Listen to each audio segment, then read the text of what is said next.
வாங்க சித்த நேரம் பேசலாம். சரி பேசலாம் இப்போ சொல்லுமா. இப்போ எங்கள் அம்மா வீட்டு பக்கம் ஒரு நிகழ்ச்சி நடந்தது. என்ன நிகழ்ச்சி நடந்தது உனக்கு? எனக்கு நடக்கல, பக்கத்து வீட்டில் ஒரு நிகழ்ச்சி நடந்தது. சொல்லு. எங்கள் சொந்தக்காரர் ஃபோன் பண்ணியிருந்தாங்க, அதைத்தான் நான் உங்கள்கிட்ட சொல்லலான்ட்டு கூப்பிட்டேன். என்ன சொல்லு சொன்னாதான் எனக்கு தெரியும். ஒரு வருஷத்துக்கு முன்னால் கல்யாணம் ஆச்சு. சரி. ஆடம்பரமாக கல்யாணம் பண்ணாங்க. நல்லா பண்ணாங்கல்ல. அது எதனால சண்டை வருது? கல்யாணம் பண்ணி கடனாக இருந்தால் சண்டை வரும். கடனாக இருந்தால் சண்டை வரும், வேறு காரணம் இருக்கலாமல்ல. வேறு என்ன காரணம்? யாருக்கு வந்து எப்படிங்கன்னா,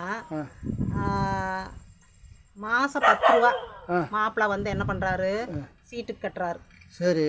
மாதம் 10 ரூபானா பரவாயில்ல, பொண்ணு சரி பரவாயில்ல, மாப்பிள்ளை வந்து சேஃப்டி பண்ணுறாரு.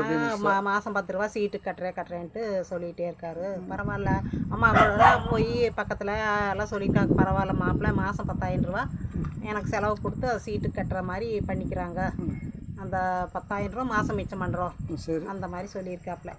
அது அந்த பொண்ணு கிராமத்தில் இருந்து என்ன மாதிரி ஒரு பொண்ணு. சரி, உன்ன மாதிரி ஒரு பொண்ணு கிராமத்துலேருந்து வந்தாங்க தானே, தெரியாது. அப்புறம் அது அந்த மாதிரி தான் இருந்திருக்குது. அப்புறம் கிராமத்தில் இருந்து போனதுனால அந்த அளவுக்கு தெரியல அப்படின்ட்டு அந்த மாப்பிள்ளையும் நினச்சிட்டு இருந்திருக்காரு. அப்புறம் என்னாச்சு, அந்த சீட்டு புக்கு ஒரு நாள் அந்த பொண்ணு கையில் கிடச்சிருச்சு. சரி. அதை பார்த்துருக்குறேன். டெய்லியுமே ஹஸ்பண்ட் என்ன பண்ணுறாரு, பீரோ போட்டார் வைக்கிறாரு, இப்படியே இருந்திருக்குது. சரி. அப்புறம் ஒரு நாள் என்னாச்சு,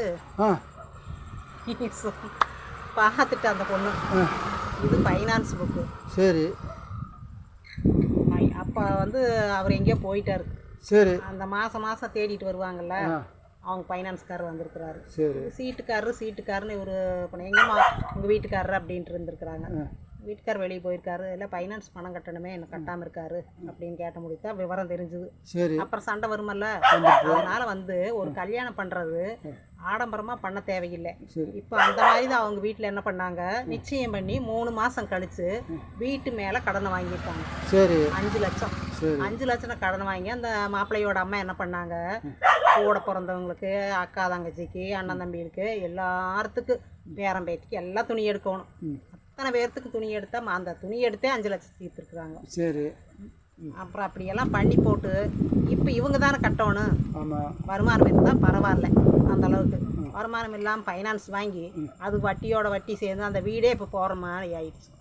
வீடே முழுகி போகிற மாதிரி ஆகிப்போச்சு. அதுதான் இப்போ அந்த வீட்டை விலைக்கு கொடுக்குறாங்களாமா. சரி.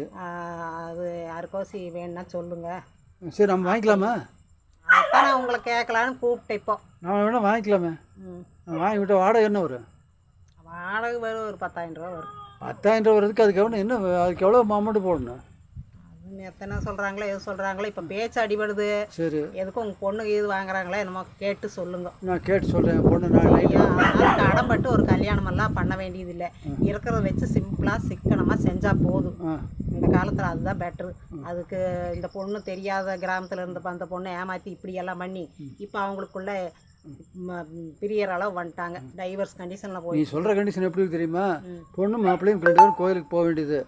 கோயில் பக்கத்தில் கயிறு வைப்பேன், மஞ்சள் கயிறு அந்த அளவுக்கு வாங்கி கட்டிட்டு 2 பேர் வந்துட்டா போதும். ஒருத்தருக்கு முடிஞ்சால் யாருக்காவது 2 வர டீ வாங்கி கொடுத்துட்டு வந்துடலாம். நீ சொல்கிற அதெல்லாம் உங்கள் அப்பனுக்கு உப்பா அவங்க அப்பனுக்கு சுப்பன்னு இருந்தாங்க அந்த காலத்தில்.